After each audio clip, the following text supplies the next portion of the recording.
क्या आपने कभी सोचा है कि क्यों आजकल इतने सारे रिश्ते टूट रहे हैं?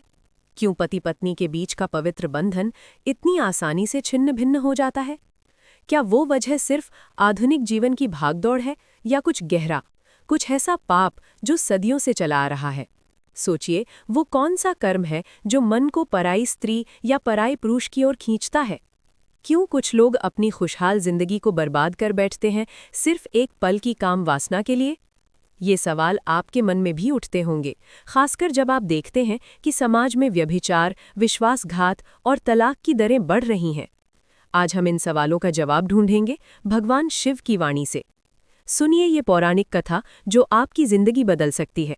सुनिए ध्यान से। प्राचीन काल में कैलाश पर्वत पर माता पार्वती ने भगवान शिव से एक गंभीर प्रश्न पूछा। वे बोली, हे महादेव, आप तो सभी पापों को क्षमा करने वाले हैं, फिर वो कौन सा महापाप है जो कभी माफ नहीं होता, खासकर वो जो पराई स्त्री से संबंध बनाने से जुड़ा है? भगवान शिव ने गंभीर स्वर में कहा, विवाह दो आत्माओं का पवित्र बंधन है, इसे तोड़ना मतलब धर्म की नींव हिलाना है। भगवान शिव ने गंभीर स्वर में समझाया और एक सच्ची मानवीय कहानी सुनाई जो शास्त्रों में वर्णित है और आज भी प्रेरणा देती है। प्राचीन काल की बात है। एक छोटे लेकिन समृद्ध राज्य में राजा अर्जुन सिंह राज्य करते थे। वे न केवल बेहद रूपवान थे बल्कि न्याय के लिए प्रसिद्ध थे। प्रजा उन्हें देवता की तरह मानती थी। उनका हर फैसला इतना निष्पक्ष होता कि दूर दूर से लोग उनके दरबार में न्याय मांगने आते। उनकी पत्नी रानी सावित्री थी, जिनकी सुंदरता की चर्चा पूरे देश में थी, लेकिन उनकी असली खूबसूरती उनके चरित्र में थी। वे सच्ची पतिव्रता थीं। दिन भर राज्य के कामों में राजा की मदद करती, शाम को मंदिर में पूजा करती और बच्चों को संस्कार सिखाती। उनके दो छोटे बच्चे थे, एक बेटा और एक बेटी, जो पूरे महल की जान थे। राजा और रानी का रिश्ता सबके लिए मिसाल था। लोग कहते थे, ऐसा प्रेम तो स्वर्ग में भी मुश्किल से मिलता है।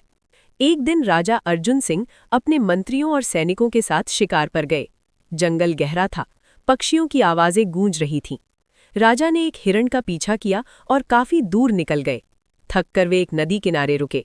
वहां दूर से उन्हें एक स्त्री दिखी जो नदी में अकेली स्नान कर रही थी। पानी से भीगी उसकी साड़ी शरीर से चिपकी थी। उसके लंबे बाल पानी में लहरा रहे थे। उसकी गोरी त्वचा सूर्य की किरणों में चमक रही थी।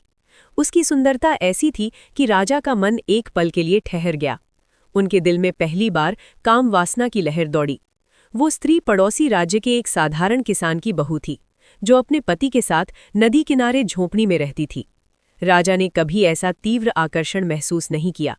मन में बार बार उसका नग्न रूप घूमने लगा। वापस महल लौटकर भी राजा का मन शांत नहीं हुआ। रात भर नींद नहीं आई। वे बिस्तर पर करवटें बदलते रहे। उस स्त्री की भीगी साड़ी, उसके वक्र, उसकी मुस्कान याद आती। मन में विचार आया, बस एक बार करीब से देख लूं, छू लूं, इससे क्या बिगड़ेगा। अगले दिन फिर शिकार के बहाने वे उसी नदी किनारे पहुंचे। स्त्री फिर थी। इस बार नजरें मिली, मुस्कान हुई।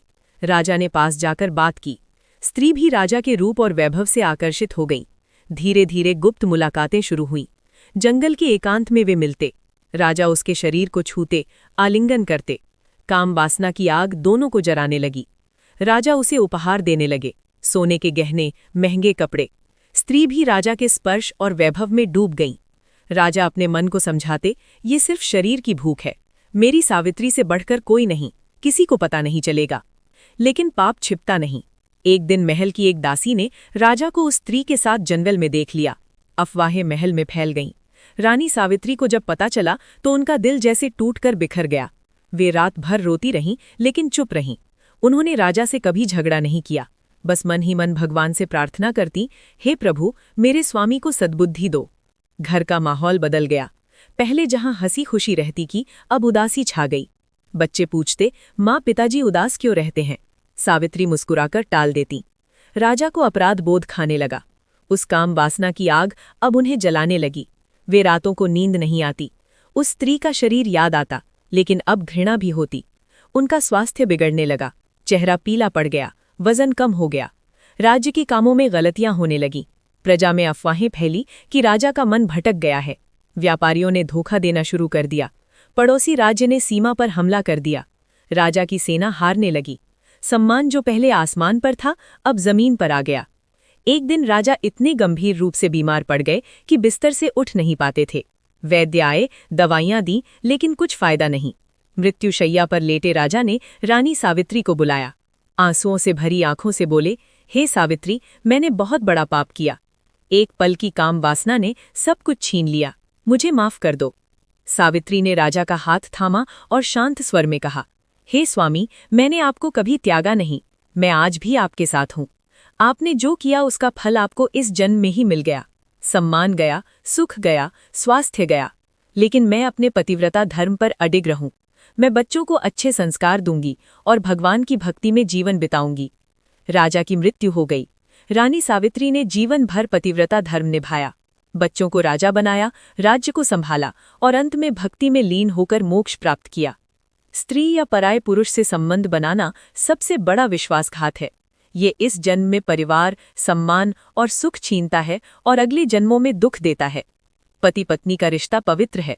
मन वचन कर्म से वफादार रहें, काम वासना पर नियंत्रण रखें, शिव भक्ति करें, तभी सुख, शांति और मोक्ष मिलेगा। राजा अर्जुन सिंह की कहानी आज लाखों घरों में दोहराई जा रही है। अफेयर, चैटिंग से शुरू होकर तलाक, डिप्रेशन तक। बच्चे टूटे परिवारों में बड़े होते हैं, समाज में अविश्वास फैलता है। अगर आज संकल्प लें कि हम वफादार रहेंगे, एक दूसरे का सम्मान करेंगे, तो घर स्वर्ग बन सकता है। व्यभिचार एक पल की खुशी नहीं, जीवन भर का दुख है। क्या ये कथा आपको छू गई? क्या आप वफादारी का संकल्प लेते हैं? कमेंट में बताएं और शेयर करें ताकि दूसरों को भी सीख मिले।